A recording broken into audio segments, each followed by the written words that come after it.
নাটক কার পছন্দ, সিনেমা কার পছন্দ, যাত্রা কার পছন্দ, জুয়া খেলা কার পছন্দ, সুদ খাওয়া কার পছন্দ, জোরে বলেন। ঘুষ খাওয়া কার পছন্দ, খুন খারাপি কার পছন্দ, জুলুম অত্যাচার কার পছন্দ, মারামারি কার পছন্দ, গালাগালি কার পছন্দ? এই সব হ্যাঁ পছন্দ। যেগুলো শয়তানের পছন্দ এগুলো এই মিস্টারের পছন্দ। এরকম মিস্টার আছে না? আছে না নাই? আছে না নাই?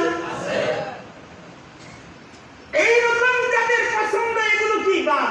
এগুলো কি বলে? এগুলো বামপন্থী মাশআমা। দুনিয়াতে যারা বামপন্থী কার্যকলাপ তাদের বামপন্থী, শয়তানি কাম তার পছন্দের কাম, হৃদয়ের ভিতরে শয়তান। আল্লাহ নাই, আছে না?